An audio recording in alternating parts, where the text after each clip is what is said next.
welcome into episode 291 of the Skate Podcast. I'm Brian DeFelice, joined by Bridget Prue and Scott McLaughlin. We got a lot to get to today, including the Bruins loss to the Rangers. We have who's up, who's down for the week that was.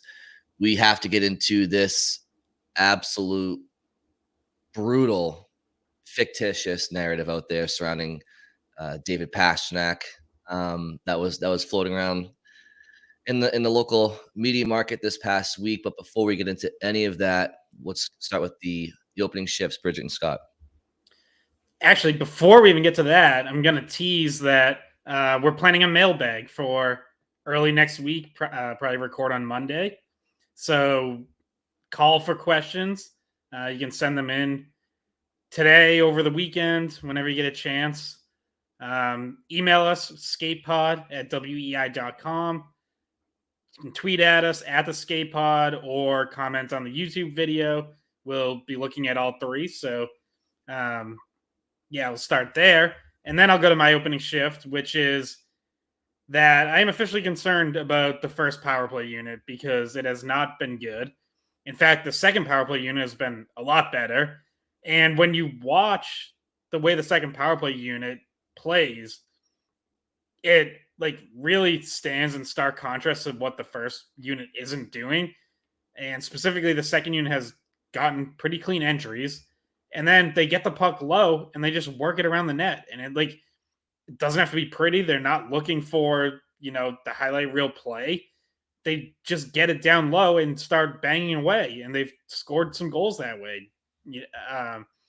Their goal Tuesday night, I don't even know what day it is. Thursday night. It technically was a 5-on-5 goal. It came 3 seconds after the power play ended. But same idea. It's down low to Brezzo, and he gets his third goal in the last 2 games. And then you watch the first unit, and it's just when they do get set up, it's too much passing around the perimeter. They're not working it low. There isn't a shot mentality.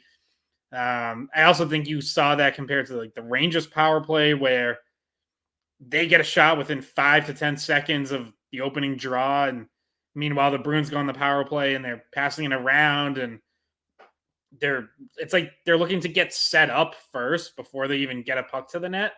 And I just think that's backwards. That you get the puck to the net first, get everything moving, and then go from there. And some guys in particular, I've highlighted this before, but Brad Marchand and Charlie McAvoy are not enough of a scoring threat on the power play right now. I don't think they're looking to shoot enough. Brad Marchand has not scored a power play goal since January 13th. Charlie McAvoy does not have a power play point since, looking here, February 17th. So, those guys are mainstays on that unit, and they can't just be deferring. It can't all be about trying to set up Pastrnak. Those guys have to be scoring threats, and they haven't been. And it kind of, they keep switching guys in and out in the bumper and the net front.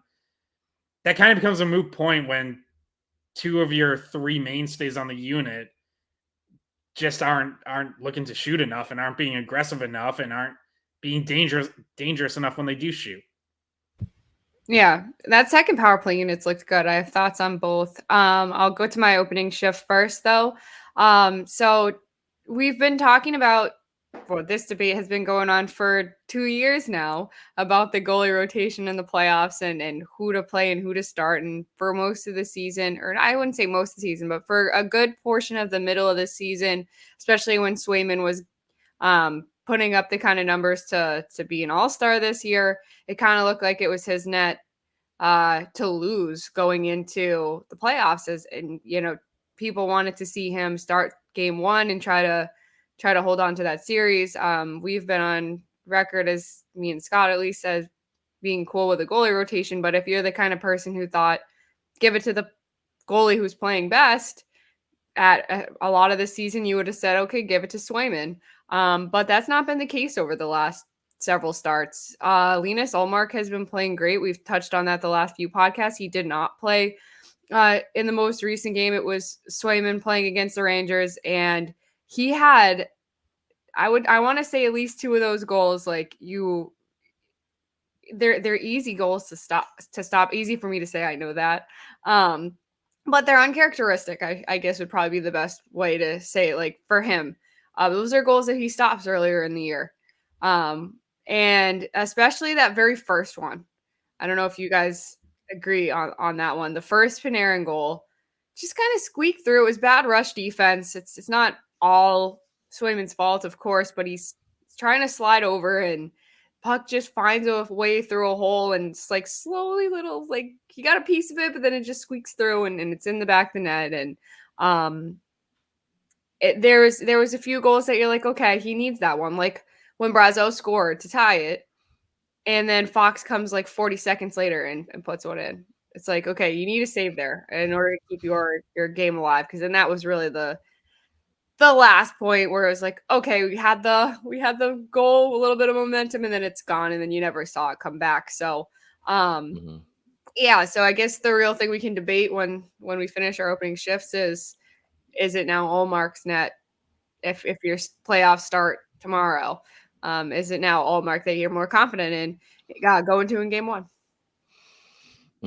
No, I don't know if there'd be too many arguments right now on this panel based on the sample size since the All-Star break. For me, last night it's a simple opening shift for me, and that's the top guys not rising to the occasion against an elite team in the conference, a team that by all intents and purposes should be there at the end in the conference, along with Boston, along with Carolina, along with Florida. Like these are the top teams heading into the postseason, right? So it's a bit of a measuring stick game, I think, despite the Bruins being ahead of them in the standings. And look, David Pastrnak, unfortunately, he's a 60-plus goal scorer in the NHL. He's one of the best playmakers and goal scorers in the world. But the problem is, I don't just know that. You guys don't just know that. Everybody knows that. And that includes oppositions in the postseason. So they're going to key on him with an iron fist, and they're going to have everybody on Pastrnak to try to limit him as possible. So if he gets negated at times in the postseason, because it's not easy to play when you have 4 guys draped all over you, right? You'd have to be Superman to still produce, or Connor McDavid. What are the other top guys doing around to help Pastrnak? And I thought last night was a microcosm of that, where the Rangers are playing him tough. They're not giving him a lot of space. They're keying in on him.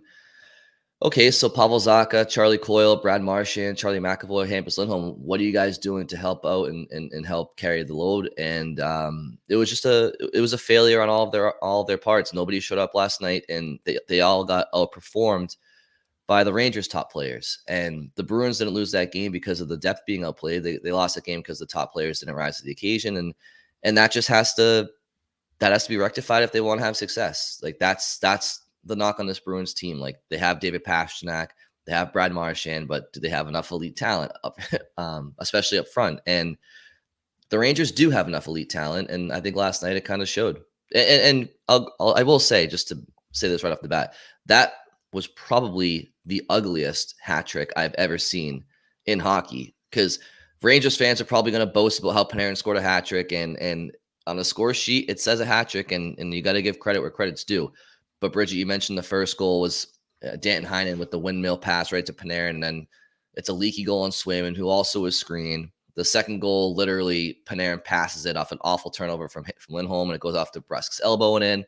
And then the hat trick goal is the empty netter. So it wasn't pretty, but hey, Panarin has 3 goals in this, and the Bruins top guys didn't really have much.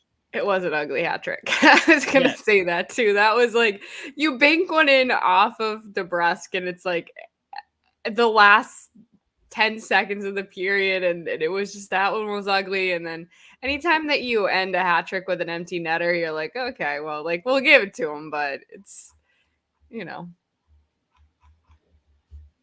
Yeah, and he could have had a better hat trick, because he actually had an absolute rocket of a shot that rang the crossbar. I think that was in the 3rd period. But yeah, that one doesn't go, but all the ugly ones do. So back-to-back games this week where we saw kind of odd hat tricks. Now, Pastrnak definitely, worked for his and earned it, but for Pastrnak on Tuesday, Pastrnak gets a hat trick with none of them coming on a forehand shot. 2 were backhanders and 1 was a deflection, which, he even said it himself after the game. He's like, I never get deflections or backhanders. So, yeah, that, Panarin's feels like he kills the Bruins pretty often when they play. And again, like, that one's ugly, but it's because he's around the net and he's in the right spots. Earlier this year, it felt like he was, especially I'm thinking of the game at MSG after Thanksgiving, it felt like he was seeing every passing lane and just like carving the Bruins defense up. So, no, not breaking news here, but obviously if you end up meeting them down the road, like, finding a way to defend him is going to be critical. He's one of the best players in the world. He's right there with Pastrnak on points. They're both just shy of 100 now for the season. But he can do so many things offensively. And I think I was watching some of the Nesson postgame show when I got home, and they were right to highlight like both of those guys, Pastrnak and Panarin, the way their games have grown. Where, I think Pasternak's made an effort to be more of a complete player this year, and you see him already have a career high in assists. And then Panarin, who's always been a playmaker first, has really stepped it up goal scoring wise this year and already has a career high in goals. He's topped 40 for the first time. So, fun to watch both of those guys this week. Obviously, Bruins ended up on the wrong end Thursday night though. No, and there was a lot of Rangers fans there.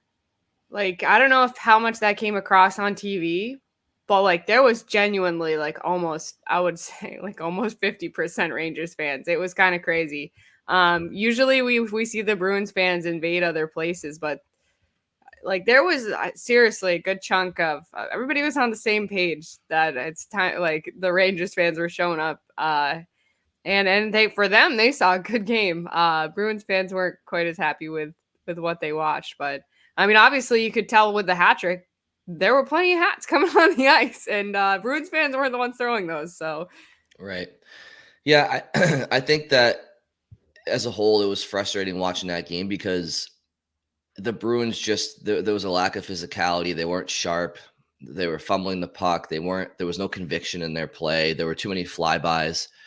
Very, very, very little physicality. And again, if you're trying to ramp up for the postseason, you have to be starting to play that way. I get it. You can't do it all 82 games, but boy, if you're going to play last night like you against a Florida or a Carolina, you're not going to be in the postseason very, very long. And I know they can't play either of those teams until at least the second round, but I don't care who you play. If you're doing flybys and notably like Charlie McAvoy, I love him as a player, obviously, but he's a guy that's just capable of bringing that physicality and just, I don't know, if you're not feeling the puck on a certain night, you have to provide a spark in other ways. And I just felt like last night nobody stepped up to when they didn't have their A game to try to find a spark some other way. I mean, Charlie Coyle with the goalie pulled, you're down a goal, and you just can't do the classic saucer pass to the point to get deflected, and then next thing you know, it's in the back of your net. Like, you have to protect that puck down low. And of all players, he knows that value because he does it so well.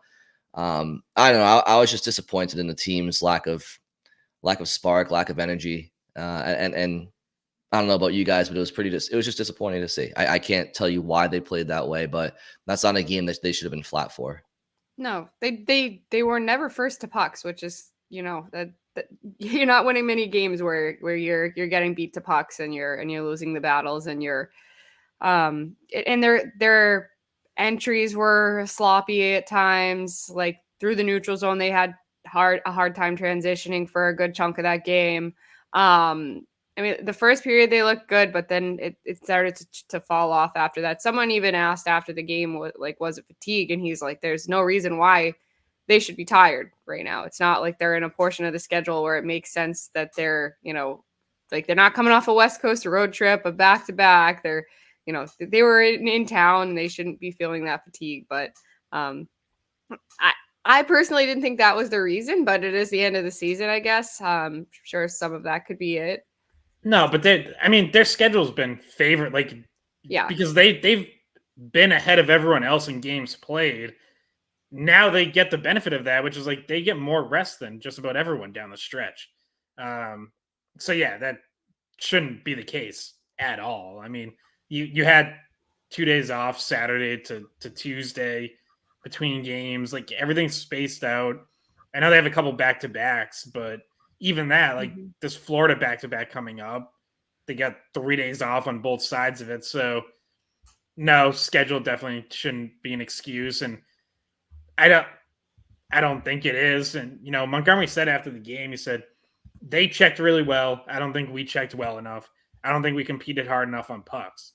And then he was asked if that was surprising, given the magnitude of the game, and he said yes, surprising and disappointing.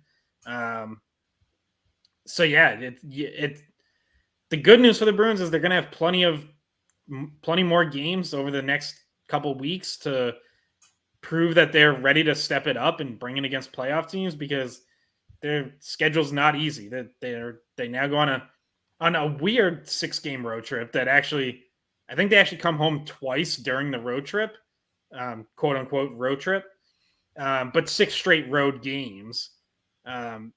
Philly, who's trying to hang on to a playoff spot. Florida, we know how good they are. Tampa, it's going to be in the playoffs.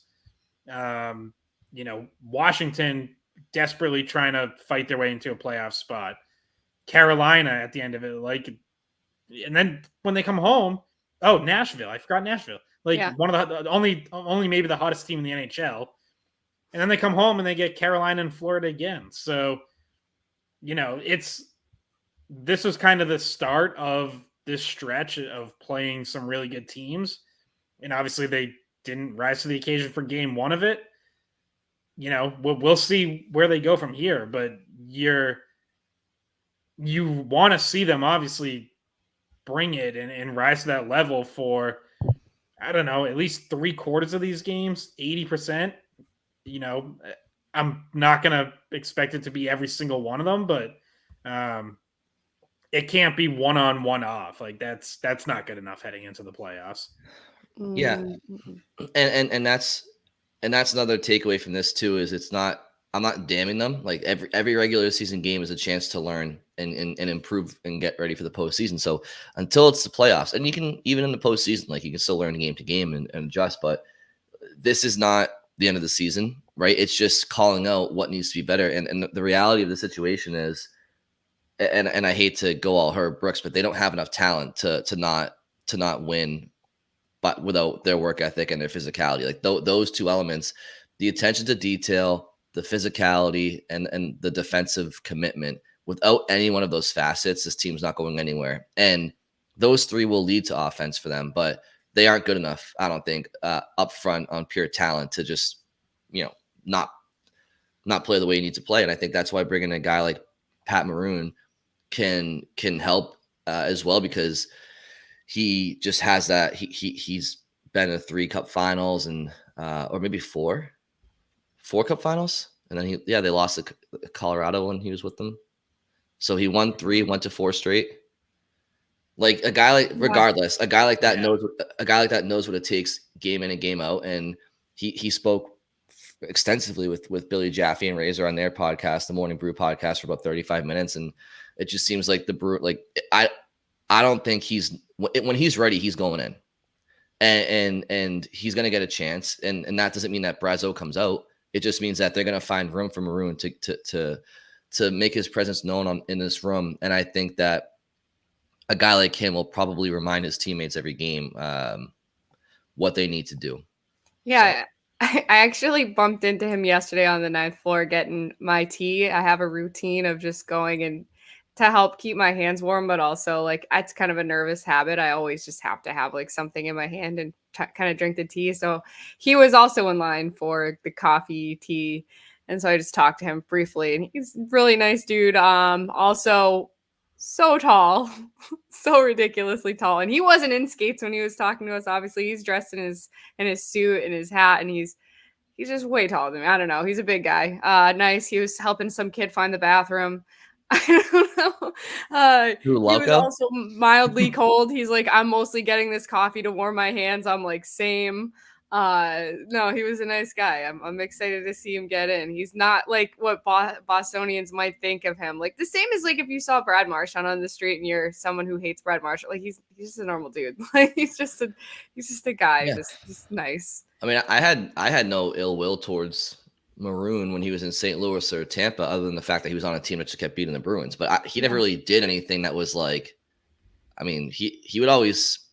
I mean, he's fought Char how many times in his career? It's not like he's like a weasel or doesn't own up to anything. Like, I mean, I just think Bruins fans don't like him historically because he comes out on the winning end. But it's not because of anything personally that he's done. No, and as soon as he gets out there, they're gonna like him. Like as soon as he gets out on the ice, I think that they're things will change quickly. If they haven't already, just because he now is in the Bruins organization, but they could definitely use him. And I feel like maybe Lauko is probably the guy I would take out for him at some point. But I think Lauko's probably already out.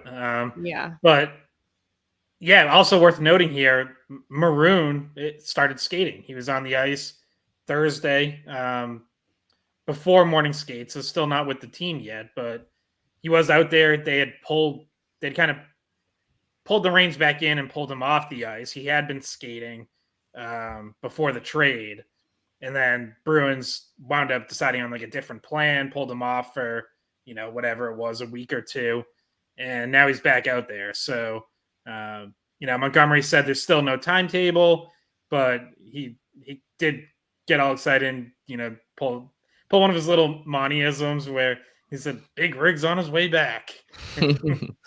So, yeah. Is that because he doesn't know his name? His first name is like, he doesn't know his name's Pat. He's like, Big Rig. Hey, buddy, come here. Hey, dragon. That's a big dragon. So he's not wearing 19 in Boston. He's wearing 61, or what number did he choose? Yeah, it was 6. I think 61's right. Yeah. Byron Bitts. Those are some big shoes to fill.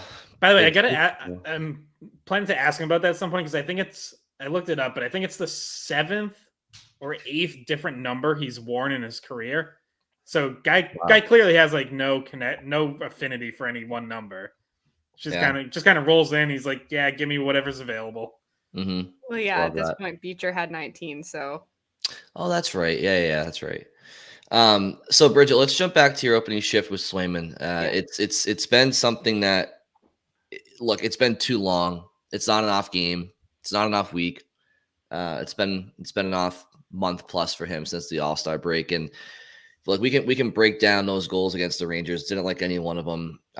Not that he was the lone fault on all of them, but as we mentioned, Heinen makes an accidental windmill, puts the puck right to Panarin. I think Swayman's screened on that, but still leaks through him. The Fox goal you hate because it's a bad goal, but there's levels to goaltending, right? There's saves and there's timely saves. So you don't want to give up a goal in the last minute of a period. You don't want to give up a goal right after scoring or there's just moments of the game where you need to save and didn't get that. But last night's kind of a microcosm. He's been struggling a bit. So yeah, I think if the playoffs were to start today, like despite me and others wanting them to have gotten rid of Ullmark for something at the deadline, like he's still on this team and he's playing better. And Scott's been on record saying like he wants to start the goalie who's playing the best in the spring and go from there. But the problem is the playoffs don't start today or tomorrow. There's still another month, and there's a chance for the pendulum to swing. The seesaw could go up, and maybe Ullmark starts to struggle, and Swayman goes back. And it's like, I get it. It's good to have the insurance plan there, but it just creates like, what do you do? Well, right now we're in one of those, like one of the rare portions of the rest of the season that we might see someone get 2 starts back to back.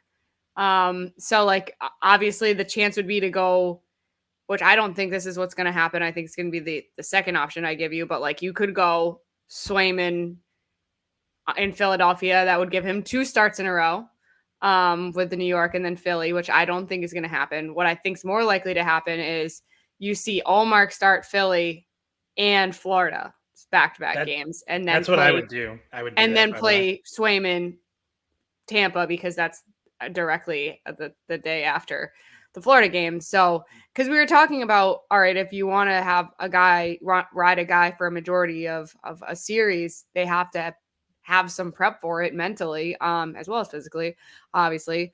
So you'd want to start doing that a little bit down the stretch. So here's a chance we might see that. And, maybe you see, maybe you start to have a better idea of what Montgomery and goalie Bob and management and what everybody wants to do to start the playoffs. And if we start seeing Ullmark more than 50-50, it kind of gives you a really great sign of what they're probably leaning to do. And I'm with Scott. I think that I would do Ullmark back-to-back games here. Give them the chance to play 2 solid games in a row. Right now, it just feels like, okay, here's his chance to win the job, right? And then Swayman will have a chance against Tampa to counter. And then, eventually you're going to want to see one or the other take the job. And right now, honestly, Ullmark has been doing that. Yeah, and the main reason I want Ullmark to get these next 2 is I want him to get one of the real big games, and at Florida is one of those. Swayman got the Rangers, he got both Toronto games, and look, let's be fair, he was really good in both Toronto games and got a pair of wins. And if you look ahead, like, you wonder if that's a factor. If they're playing Toronto in the first round, is there like a mental edge where Swayman just beat them twice, played really well? Does he read those shooters well? Like, or does it not matter at all? Like, is a month from now too far away for those 2 Toronto games to have any impact? Like, I don't know. I'm sure, they look at all that stuff, but, I feel like I don't know if it was intentional or if it just kind of lined up this way, but Swayman has definitely been getting some of the bigger games. And I feel like that performance Thursday against the Rangers, temporarily kind of forfeits that path to me. Like, now give Ullmark the bigger one. Give him Florida. Swayman still gets in the very next night against Tampa, so it's not like you're sitting him down for a full week or anything. But yeah, that's what I would do, because Ullmark has been playing better recently. There's no question about it. And yes, if the playoffs started today, he would be my number 1 starter. But I'd also like to see him, get in against some better competition, because, Ottawa and Montreal, and I think it was Pittsburgh before that, like, that's not the best competition. That's not the highest stakes game. So let's put him in there in a game that is. Yeah, and let's, even the game against Philly, it's not the higher competition, but we just saw what Swayman did against Philly. Like, we just saw that same team come through, and Bruins give up a lot of goals in that game. So does Ullmark, only give up 2?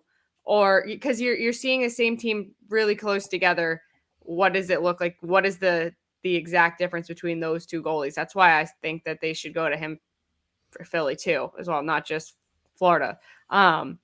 Which, once again, that Philly game is a 1 p.m. start, so everybody just remember to turn your TV on and don't think it's at 7. It's another one of those matinee games on the weekend, which I'm not a huge fan of. I'm not a morning person. I'm a big fan. You like huge that? fan of matinee games. I hate it. I don't have to stay up late on a Saturday night, like writing till 1 a.m. and then doing Sunday skate. That's does that mean you can go out and tear the town up on Saturday night, or you're going to bed? For this weekend in particular, it means I can watch BU win the hockey's championship Saturday night. They have to, yeah. They'd have to get past UMass for that. No, See, here's where it gets tricky too, because this whole goaltending situation, honestly, I can't wait until the day they don't have this, because it just causes way too much. Like, it's supposed to be their strength, but at times both goalies have struggled, and it's just at different times. And like, I feel as though You just want to oversimplify it, and kind of like what Scott has said in the past, where it's like, all right, the last week of the season, week and a half, 2 weeks, whatever goalie was playing the best, just at least what I would do is I would just ride that goalie until they don't play well in the playoffs. Like, just go with the guy who is playing well, and then until he's no longer playing well. But you kind of need to know who that guy is before the last week or two of the season, so that you can give them those non-split reps, like you're talking about, Bridget. So it's almost like they gotta choose a guy. They gotta choose a guy like. I don't think they're going week to. or two. Not this. I don't think they're going to this year. I think they're going to use both in the playoffs. I think that's where it's trending, and it might not be a strict rotation. Someone might get 2 or 3 starts in a row, but I don't think you're going to see them ride someone for all 7 games in a series. Well, you know what? Honestly, at this point, I just give up. I am so. Well, Brian, I have bad news. We have another month to talk about it. Yeah, and or more like during the playoffs, like because it's just going to continue. I know, but it's been two and a half, almost 3 years of just like of this. Like my mind's numb to it. Just do whatever you guys want. You want to rotate every other game, go for it. You want to pick a guy, I don't care anymore. Just as long as somebody's in the net, I'm done trying to predict. I don't care. It makes no sense either way. There's too many arguments for too many different scenarios. I see all sides of it, and I'm just conceding. Congratulations. The goalie hug has defeated me. I am done. I am done. No, you want to know what it is, Brian? If you were just on Sunday Skate, it would be you and Razor on the same side, and you wouldn't feel quite as defeated because you should hear the arguments that are had in the breaks. But you know something? I don't even feel defeated in the sense of like I'm outnumbered with you guys, or like even in my own mind. I flip flop every 5. I don't even know what to do myself anymore. Yeah. Like there's times where I say just do what you've done, and there's times I feel like got to go with the guy, and then there's always counter arguments to why you can't. I'm just like, even myself, I'm twisting my own brain into a pretzel. I think everybody is. I think that's why it gets talked about so much and argued about so much, and it's impossible to know what the right situation is for this exact goalie group. Like this exact goalie group. And it also changes. It's like, okay, Swayman's maybe finishing out the year not as strong, but you draw Toronto and it's like, well, do we just use him against Toronto? He was good. And, so, yeah. And the argument's that they have 2 elite goaltenders, and that's why they should go with this strategy. And I do believe that, but there's been too many stretches this year where one or the other haven't been playing elite, and it makes you question, do they have like 2 elite goaltenders? But you don't know because not one of them's ever been given the net for an extended amount of time. And they rely on each other's to carry the load equally. So I don't know what to believe. See, there's your answer. Yeah, I do want to push back on that a little because like I do still think they have 2 really good borderline elite goalies. Like I feel like what's happened is, and I'm not saying necessarily with you, but certainly other people who are like, oh, they stink now, or one of them stinks now. And it's like, I think people have this idea of what happened last season was going to be like the new normal. And you guys know, like I talked about it here, I wrote about it. What they did last year was historically great, like historically awesome goaltending numbers. That just wasn't realistic. So this year, it's like there's still 2 of the, I don't know, 6 or 7 best goalies in the NHL. They're just not having, one of the 5 greatest goaltending seasons in the history of the NHL. So here's the question though. And it's a question I don't know if any of us really have the answer to.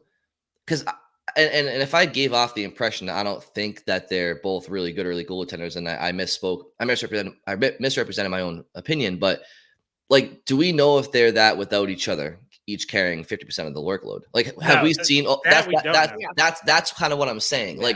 Like we don't know if they're those guys by themselves. And so, yeah. Bridget, to what you just said a minute ago, maybe that is my answer. Yeah, maybe you do just keep going with them. Well, and this, I don't want to sidetrack us too much, but this will be more of a story going forward. But it is going to be interesting. Like, what do you do with Swayman's next contract if he kind of loses his starting job down the stretch and Ullmark's the guy for game 1 again? I guess ultimately it probably depends what happens in the playoffs from there. But I mean, people throwing out like 8 years, $7 million. That's number one goalie money, and that feels like kind of a tough commitment to make if he goes on year 3 of not winning the game 1 job down the stretch.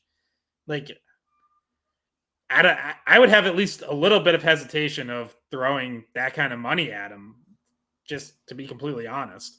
It's kind of weird, like, and we talk about how goalies are, like, a lot of their game is mental, and you see Ullmark, after not getting traded, start playing like some of the best hockey he's played in a while, because he's feeling more comfortable, and you can see, like, there's definitely a mental impact on, like, feeling safe and knowing you're here, and better play from him. But you wonder if Swayman, like, it sneaks in occasionally that he hasn't gotten an extension yet to this point, when we already know that he does not want to go through the arbitration process again, and how painful that was for him last year. Like, does he necessarily feel as comfortable as he needs to play his best hockey? Obviously, everybody's a professional. They need to find a way to do that, but it's just something that when we're talking about guys that have other things going on in the back of their mind somewhere, that's got to be there. Mhm. Okay, so again, it's polarizing. Of course, I'm going to keep talking about the goaltending. I had a moment. My brain just started melting down. It just happens. We watched it in front of us. It just happens sometimes, It just All right. does. Well, then let's talk about something The that's other polarizing. I was gonna say, let's talk about something that's gonna calm us down. Much more sane takes, and that's this David Pastrnak narrative. Oh my god. Yeah. No, at least we all agree on this one, right? And Brian's mind isn't fighting itself over this. This is a very straightforward opinion. And Brian, you can start, because I saw you tweet that when this was going around yesterday and the day before, like, I saw a bunch of people responding to the take. And if Brian, if you want to, like, sum up what was said, and then what, like, your thoughts on your counter to it was.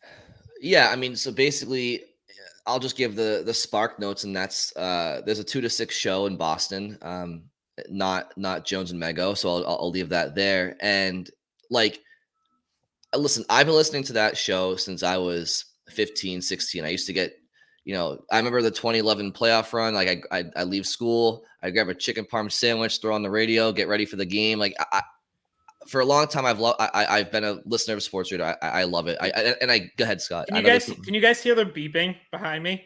Yes. No. So yes, a little bit. I'm not making this up, and there's no possible way to plan it. That is the garbage truck coming to pick up the trash. Like, what unbelievable timing. Yes, because it's an absolute trash narrative and a trash take. But I preface all that by saying, like, I'm not just being a hater to be a hater. Like, I've followed all the radio programs in Boston since I was younger. Like, I get that it's entertainment. I do. You've worked at both stations. That's actually true. Mm-hmm.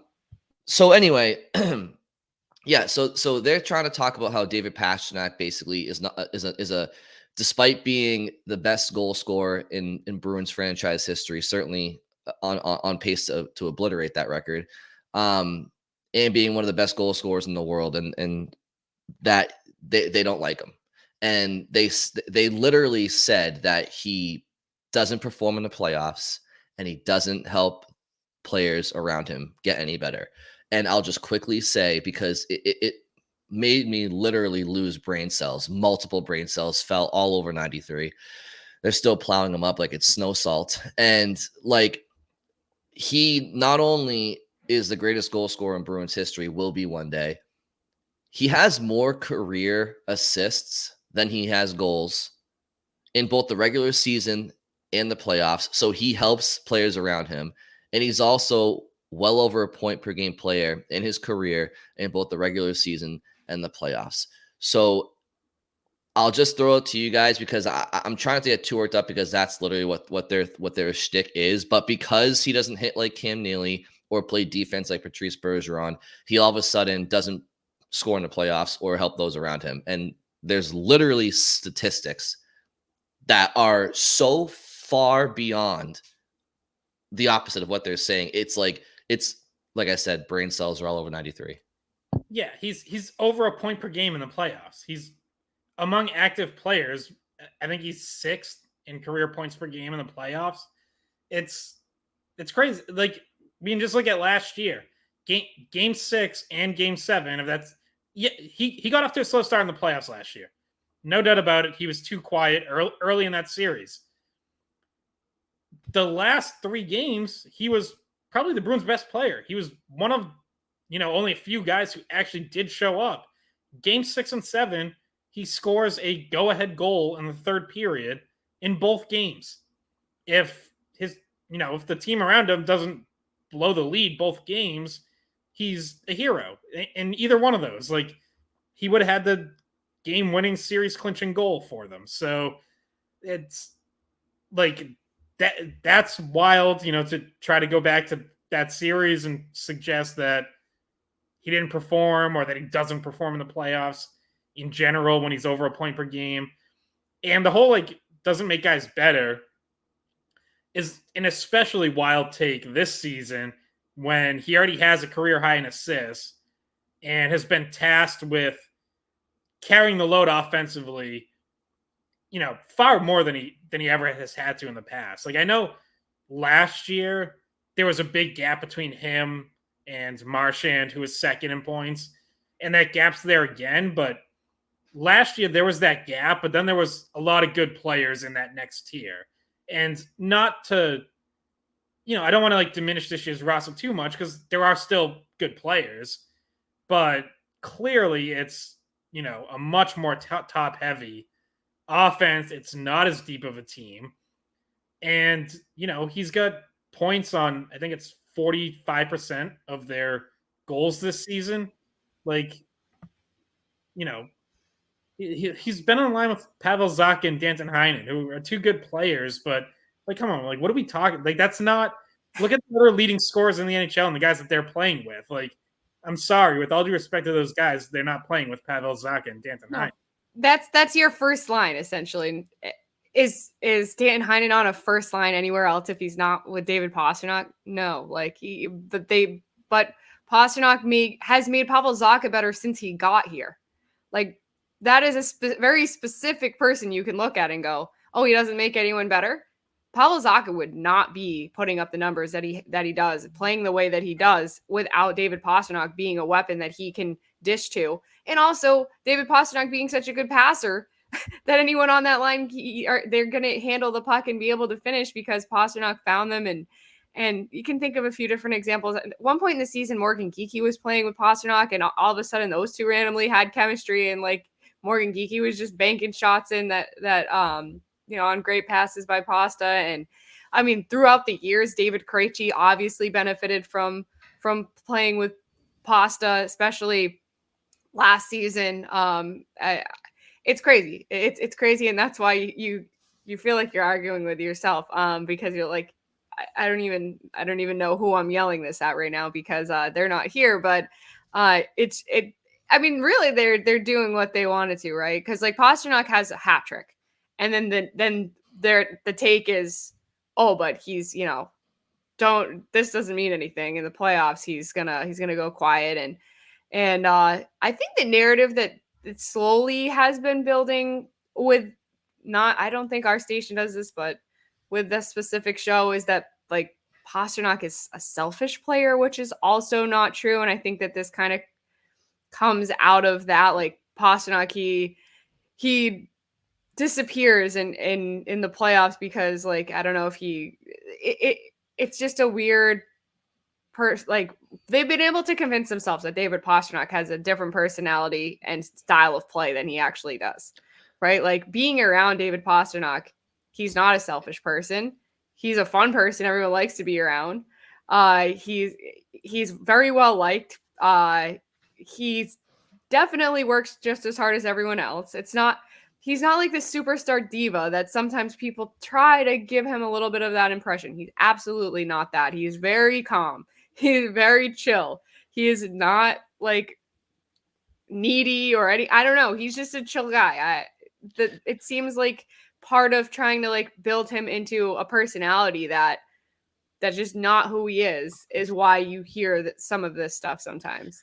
Yeah, and like I said, obviously I understand that there's a game that they're trying to play, and but this one in particular struck me as they actually thought that they were right. They thought that they weren't just they were trying to tell me that the sky is green when it's blue. Like I understand that he has his shortcomings in certain areas as a player, but it's just to look back at the Bruins playoff exits without with David Pastrnak, like go back to his first postseason.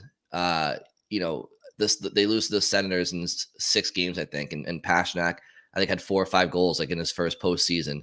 The years to come, he again, his playoff career speaks for itself. He's over a point per game. The only thing that people talk about is we'll look back at the St. Louis series and how he went quiet. And look, yeah, he didn't have a great finals in 2019 against St. Louis, but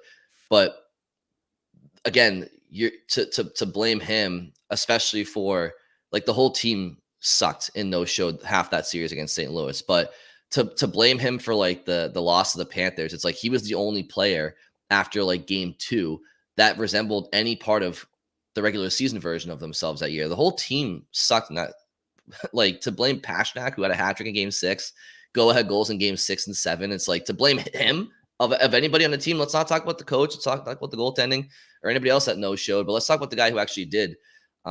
It's insane. But I guess that's all I have to say about that. We can kind of move on. It's just I can't stand like the disingenuine like takes, because the people that are saying that are fumbling through their Sports Hub headlines trying to see what the sponsor is and not even paying attention to the conversation.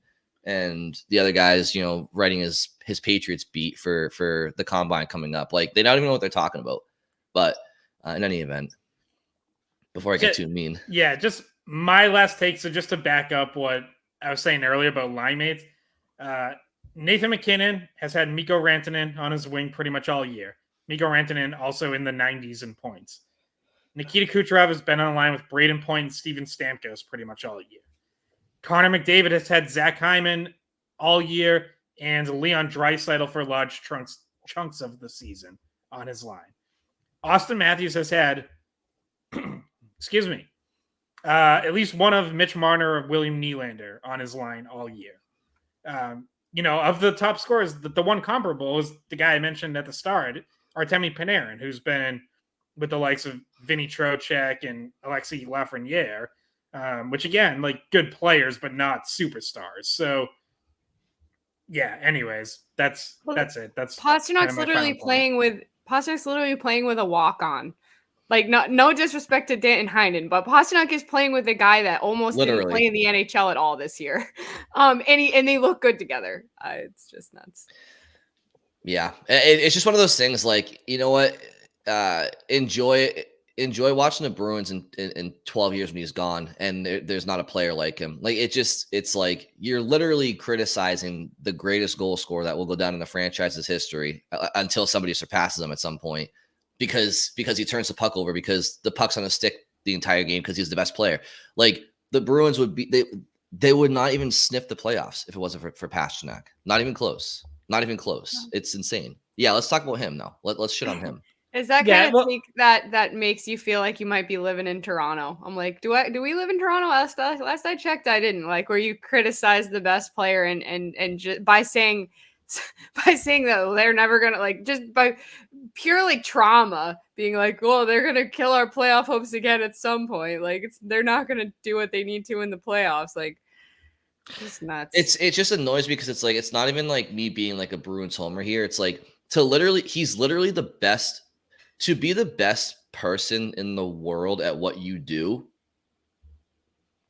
can we talk about how insane, like he's literally the best hockey goal scorer in the world outside of, right alongside, the last 5 years, his goal score numbers are right there with Matthews and maybe he's literally one of the best people in the world at what he does. And we're going to like act like it's not, what he's doing is not incredible.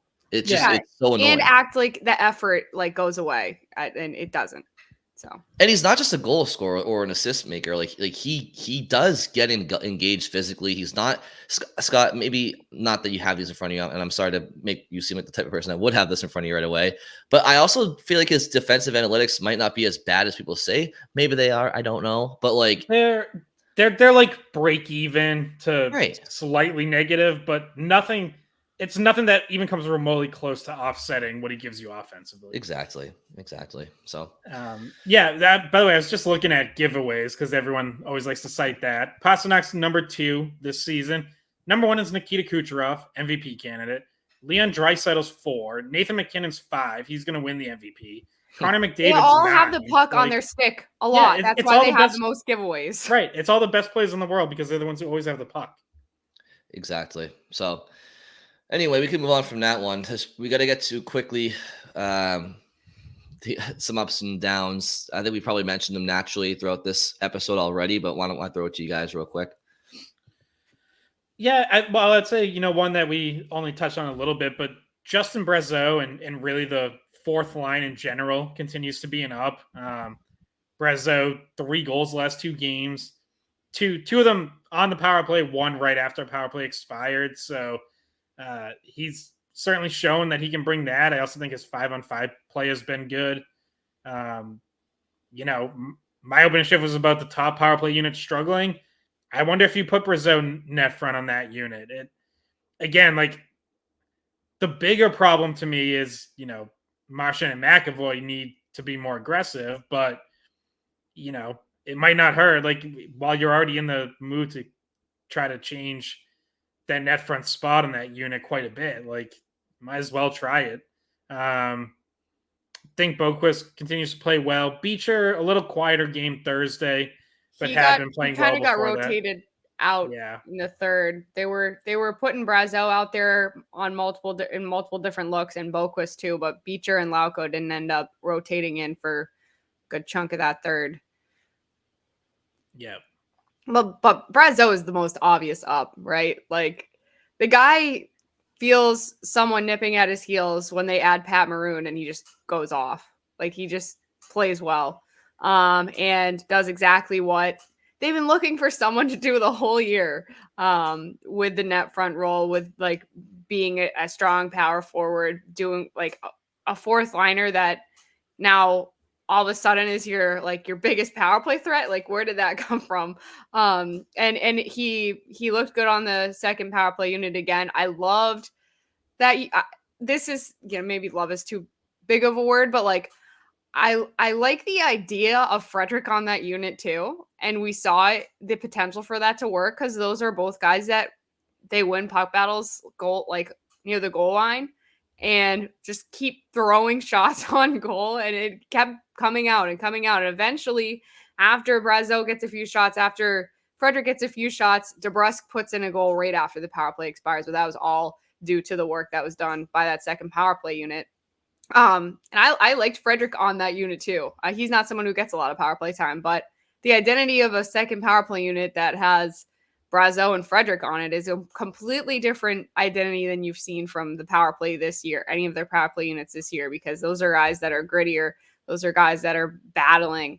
And I liked it in the short sample size, because we've really only seen it for the one game against the Rangers, because Frederick tends to not factor in on the power play, but I think that could be a good option for them, especially considering we're talking about a top unit that's gone quiet, what you can get out of your second unit. And maybe you do try Brazeau net front, and hopefully Van Riemsdyk comes back and he factors back in on the first power play unit. That might be something that helps them, but he's still out with dealing with the effects of an illness. So he hasn't been available for that unit right now. Brian, did you have any thoughts on the fourth line? Or sorry, first I just to correct myself, because I misspoke and said, I think I said Brazeau scored like right after the power play. You're right. Obviously that was DeBrusk. Yeah. But Brazeau got an assist on that and helped set it up. Yeah, because it was all of those rebounds. Brazeau scored with out there with Marchand. But a similar looking goal, like goal line, like tap. He was like literally like almost standing in the goal. Yeah, that's where he scores from. So yeah, my only take on the fourth line is like what happens when Maroon comes back, and I just the biggest thing I care about is, and I know it's a lack of foot speed, but maybe they're not even on the same line. Maybe Brazeau ends up playing a third line role at some point. I don't know, or somebody, maybe Boquist. I don't know. But I don't necessarily think it's necessarily going to be Maroon or Brazeau. I think they're going to try to find a way to incorporate both. That's just my gut instinct. I don't know exactly the combinations. But as it pertains to the fourth line, because they're playing great, you don't want to mess with that. But again, like I said, they're gonna give Maroon a chance, and I just don't think it has to come at the expense of Brazeau. No, it's probably Lauko and Beecher that would be Yeah. the ones that would be at the expense of. Yeah. Would be what it looks like right now. And I think both Brazeau and Maroon offer more than just size. Like we talked about with Maroon, he has that championship pedigree and he has that experience and that swagger to him. Also, is when he's healthy, which we need to see, but he's capable of producing at the NHL level in a bottom six capacity, certainly a bottom three capacity. And then Brazeau has been showing what you guys just mentioned. Like he's not just a big body out there. Like he's capable of helping out and being potentially a power play guy, net front, like you guys said. Yeah, and that's two guys that the Bruins have added to their roster since we've had all these conversations about needing bigger bodies, needing players that are willing to take the puck to the front of the net and all of that. Like those are two guys now that you have that hopefully solve that in the playoffs. So there's some fix there to come. Obviously still TBD on how much Maroon will factor in just health wise, because that's still unknown to us because we're not really privy to that information too much. But other ups are DeBrusk has 11 points in his last 9. DeBrusk absolutely has been up. I know a very unfortunate bounce off of him and into the back of the net on the second Panarin goal. But he's trying to stop that pass. So it's actually 12 points in his last 9. Yeah, that's my bad. -1 on that one. But he accidentally knocked that one in. But obviously he's trying to make the diving effort. He's trying to do everything to go all out, and it's just one of those unfortunate ones that rolls the wrong way for you when you're trying to do the right thing. And it wasn't his fault that the turnover by Lindholm is what caused that whole play. And Lindholm is a down for me. Specifically against New York, I thought he'd been playing better before that. But DeBrusk's an up, and ever since the trade deadline, like we mentioned, like him and Ullmark, you see like this relief and this little bit of extra confidence that both of them have been playing with now feeling safe. Yeah, another down would be McAvoy. I think, Scott, you mentioned that he's been certainly against the Rangers and on the power play hasn't been great. I don't know if there's other areas of his game that need to improve, but I also I guess on the fly, I just kind of, I didn't love the defense last night in general. Like it was just no conviction. You talked about the Lindholm turnover, Bridget, but am I crazy for just wanting like Wotherspoon and Peak on that third D pair and Lorei with McAvoy? Like I'm kind of like Shattenkirk and Grzelcyk. Like I like them both, and I just don't think I wouldn't hate to see them come into a game for somebody. But if the playoffs were to start tomorrow, if we're gonna play that game with Ullmark over Swayman, I'd like to see Peak and Wotherspoon on that third D pair, and I'd like to, like I said in episodes past, give Lorei that chance. The Grzelcyk and Shattenkirk, just I don't know. I feel like there's players that have been doing more than they have recently, but maybe that's just my one opinion. I mean, so I'll start on McAvoy. Even power play aside, he has 0 points in the last 9 games. So, I know it's not his primary job, but you do count on Charlie McAvoy for offense, and hasn't been there recently. I continue to think Grzelcyk's played pretty well for the most part, and honestly, in the few games recently, has been the better player on that pairing with McAvoy. Yeah. But that's not what you want, though. You want to bring the best out of McAvoy, not. No, I mean, yeah, but I guess what I'm saying is, like, to me, it's if I look at that top pairing and say you're not getting enough right now, to me, that's because McAvoy's not playing well enough. Like, I don't think he's getting like held back by Grzelcyk, I guess is sure. What I'm getting at. No, I think the opposite. I think that Grzelcyk frees him up to be more offensive when Grzelcyk is playing well, rather than having to kind of cover for Lorei a little bit, who just not saying Lorei needs it all the time, but there are moments when he's still a rookie and he might need, and just mentally you kind of come into a game playing differently next to Lorei than Grzelcyk, who you've played with for a long time. You know what he's going to do. And anyway, I think that you'd think he'd be able to activate more with Grzelcyk next to him. Lorei hasn't played in a few games either. So him and Wotherspoon were both out the last 2 games. Lorei's last game was in Montreal. So I wonder if we see him come in Philly, or if they stick with Shattenkirk Peak. Does Wotherspoon get back in? Does Lohrei get back in? I would be personally like I would rotate Lohrei and Wotherspoon both in and rotate out the Shattenkirk Peak pairing, which I know was really good the game before, but I thought a little rougher game Thursday for both of them. So like that would make sense to me, and then you've kind of seen everyone fresh, and you can decide what you think's your best lineup going down to Florida, and icy what you think is your best 6 against the Panthers. Like I really want them to treat that like a showcase game, which is why I want Ullmark to get it because he's playing better recently. I want whoever you think are your 6 best defensemen, I want them in that game. Whatever you think's your best 4th line. If in my mind, assuming Van Riemsdyk's ready to go by then, it means Lauko rotating out. But like, yeah, I would kind of try to build that one, and getting Lohrei and Wotherspoon back in before then gives them a chance to kind of show where they're at right now. Yeah, but I kind of don't like the idea of them going in as a pairing though. Like I feel like I kind of want I like the Peak Wotherspoon look. I think they play well off each other. Like to put Wotherspoon in the lineup without Peak and vice versa, it's like, all right, cool. They're getting reps, but not together. And I think that pairing has potential to be like a really pesky shutdown third D pair against other teams like lower lines. Yeah, it's hard to take I agree. Out, right? Like after he's been playing well, that's the only thing. Yeah, I also think you've seen Wotherspoon peak for a couple games, and I think there's still time to go back to that if that ends up being what you like the most. And it's not like those 2 in particular shouldn't need a ton of time to like find their game with each other because they both play such a simple game.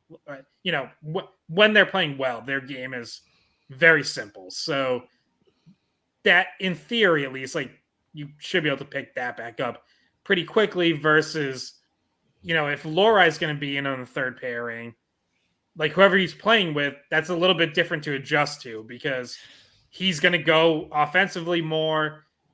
There are still some of the defensive issues that you might have to cover for. So, yeah. Yeah, like I said last week, I don't like Lohrei in a third pair role. I don't think he's not gonna be playing with the talent that he needs to play with to excel, and it's just not the role he should be in. So but I might be on an island with that one.